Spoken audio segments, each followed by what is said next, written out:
Kasako Media, tunaangazia maisha, tunaandika kesho. Serikali kupitia Wizara ya Habari, Utamaduni, Sanaa na Michezo imetangaza kuwepo na mfuko wa jumla shilingi bilioni 50 kwa ajili ya kuwezesha vijana wanaojishughulisha na sekta ya ubunifu nchini, ikiwemo kutengeneza maudhui, waigizaji, wanamuziki, waandishi wa habari na pamoja na wabunifu wa kazi mbalimbali za kisanaa. Akizungumza jijini Arusha, Waziri wa Habari, Utamaduni, Sanaa na Michezo Paul Makonda amesema mfuko huo uwekezaji umeeleza Rais wa Jamhuri ya Muungano wa Tanzania Daktari Samia Suluhu Hassan ni lengo la kuwawezesha vijana kiuchumi kupitia sekta ya habari, sanaa na ubunifu. Waziri Makonda amesema awali wizara ilikuwa imepanga shilingi bilioni 20, lakini baada ya mazungumzo na benki ya CRBD kiwango hicho kimeongezeka kufikia bilioni 50 ili kuigwa vijana wanaonufaika na mfuko huo. Ameelezea kuwa kwa sasa kinachosubiriwa ni tarehe rasmi ya uzinduzi wa mfuko, ambapo baada ya uzinduzi wa fedha hizo zitaanza kutolewa kwa vijana waliopo katika sekta ya sanaa, ubunifu ili kutengeneza na kuwawezesha kazi zao, kinachochochea maendeleo ya uchumi wa taifa. Wizara imepanga kuzindua rasmi mfuko huo katika hafla maalum itayotarajiwa kufanyika hivi karibuni, ambapo Rais wa Jamhuri ya Muungano wa Tanzania Daktari Samia Suluhu Hassan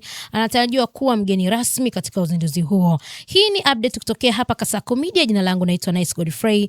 Ndugu wa Tanzania, tunaomba kuwatangazia Wizara ya Habari, Sanaa, Michezo na Utamaduni kupitia maelekezo ya Daktari Samia Suluhu Hassan, Rais wa Jamhuri ya Muungano wa Tanzania, katika mfuko wa uwezeshwaji wizara yetu ilipangiwa kupewa bilioni 20.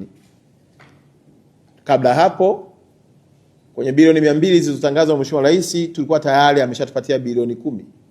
Jumla ni bilioni 30.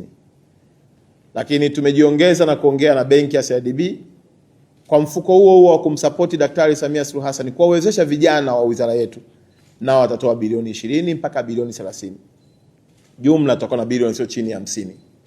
Kwa kwamba wizara iko tayari kuwawezesha vijana wote wenye ndoto, taaluma zao kupitia sanaa, kupitia habari, maana yake wakiwemo wasanii wetu, content creator, influencer, watu wa habari, watu wa muziki, watu maproducer wale. Manake hizi bilioni 50 zinakwenda kwa kila mtu aliyoko ndani ya wizara yetu ya Habari, Sanaa, Michezo na wakiwepo mpaka na wale wachoraji, ili wapate fursa wa utumie mfuko kwa ajili ya kunyanyua uchumi wao, kama ambavyo ndoto ya Daktari Samia kuachilia tabasamu kwa Watanzania kupitia wizara yetu ya Habari, Michezo na Utamaduni. Lengo kubwa kwamba tunasubiri tarehe.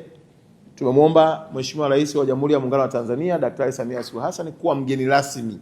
Kwa hiyo tunatamani ya kwamba tukishapata tu tarehe tutaitangaza ili wote tujumuike na mfuko uzinduliwe na rasmi uanze kufanya kazi ya kupata pesa. Kwa hiyo pesa zipo. Uwezeshwaji umeshatengenezewa mazingira. Watu mmeshajisajili. Kichobaki ni uzinduzi ili hela iingie mfukoni na nyie mjenge uchumi wetu. Bilioni 50 kwa ajili ya mafanikio ni mapinduzi makubwa kwa wizara yetu. Na sisi tunataka tukipita sisi na watendaji wote huko kwenu tuone watu wanatabasamu, ikiwa ni ishara ya kutimiza ndoto ya Daktari Samia kuacha tabasamu kwenye sura na mioyo ya Watanzania. Kasako Media, tunaangazia maisha, tunaandika kesho.